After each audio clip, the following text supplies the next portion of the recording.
notice of it. It was a setting that I think I was going to be drawn to anyway, but the fact that there was an acknowledgement that there could be female players was something that really caught my eye. As far as women in the game in general, again, I have to point to the live action end of things and say, that's something that I think, there's always the stereotypical cam joke about how you join the cam because that's where all the hot girls in black are and everything. But it was much more of a, the LARP drew in a lot more women than other similar, there really isn't any other similar LARPs, but at the time when this came out, it was, you basically had like the ILF stand around the room and don't really dress up and just kind of talk to each other LARPs, and then you had the run around in the woods with sticks LARPs, and there was not a lot of appeal for most women with the run around in the woods thing, and there still is not a huge there's more than there were, but there's still probably maybe 25 to 30% of your average boffer LARP is women. But with Vampire, that changed it a lot. There was, and I think that a lot of it was the focus on story. Something that we've talked about is that, when I started gaming when I was like 12 or 13, but the first time someone showed me Traveler, and I was like, really? Seriously? Or I don't know, just that there were so many books out there that had so much number crunching as opposed to story. And when I started, looking at the vampire stuff that Andrew had done, I just, the idea that it was more about the story than about getting XP. The fact that, things like humanity, I mean, that's something that was just such a different kind of concept than we've had in games that had gone before. And that focus on the internal, on the emotional, and I don't want to stereotype women gamers. There's really no way to answer that question without doing that to some extent. But it's okay if you want to, you can. But yeah, I think that the focus on story, the focus on the internal, the emotional, things like that, as opposed to just presenting a rule book that's a whole lot of stats. This is not Rollmaster.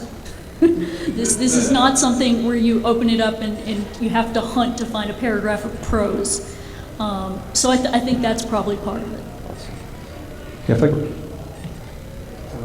was going to say, if I can run, I can't see over on that side, so I was leaning forward to talk. If I can run with what Jen was just saying, I think a couple of things that played very strongly into that was, first of all, as she's talking about, it was a very social game, not just in the live action sense, but in traditional fantasy gaming, you are part of society, you're a brave knight or something, and you then get a party together and you go out there away from society. Shadowrun, you've got your network of connections, but then you go and do your raid on the corporation as your main adventure. We're exactly the opposite. You're usually a loner trying to find a way in society, and the game was very much about building social connections. This ties into the second part, that we mainly aimed at adults. We tried to put in adult themes, not in the sense of nudity, though we could have used more of that probably, but in the sense of we had grown up playing games where we were adults. We wanted games that reflected our real lives now, and that's why, big part of why I think females were attracted to it. We thankfully did have a big pickup in the GLBT community with the game, but also one thing I found fascinating, we see this online all the time. Now, we didn't see this in role-playing games before, how many males were playing female characters. It was a chance to deal with adult issues in a game setting, and other games have done it, but I never saw any game do it as much as Vampire did. And we did have a concerted effort to try to attract more female authors, artists, and the like, and I think this is really something the gaming industry in general needs. I'm on the board of the Georgia Game Developer Association here, and we've started a program called Getting Girls in the Game, which is about pairing females who are new in the industry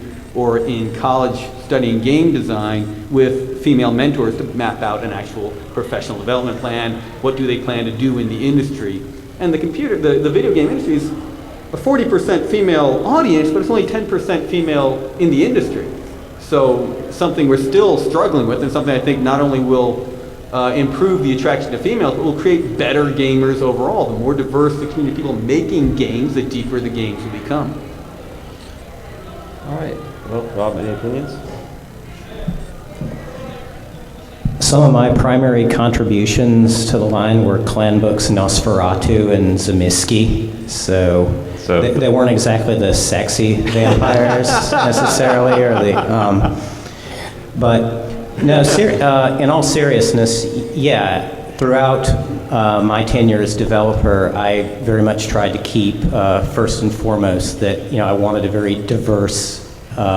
We had a very diverse audience, and I wanted to keep that audience going. I mean, when I wrote Clan Book Nosferatu, I think it was 1993, I had a gay character in there, and now, it's no big deal, but back then, I mean, it was a very different time, and I actually had people come up and say, that was cool that you put that in there. I've never had, any kind of representation or whatnot. And it was just, something in the back, but yeah, I mean, I do think that, coming from a very old school background, when you would go to a convention in the 80s or pick up a role-playing supplement in the 80s, and it was all, basically white guys, even if they had pointy ears or, beards or whatever.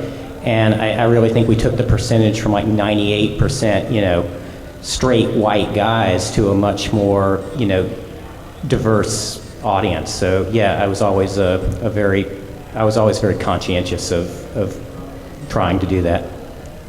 It's a little outside of what I did specifically, but I think it's a big part of what made Vampires appeal was the art also, which I really nailed on. A lot of the girls that I first met that were gaming were drawn in by the art, and I don't know how much of that is just that it's essentially the first impression.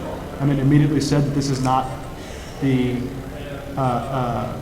kind of beefcake or 14-year-old boys kind of stuff that it would come before.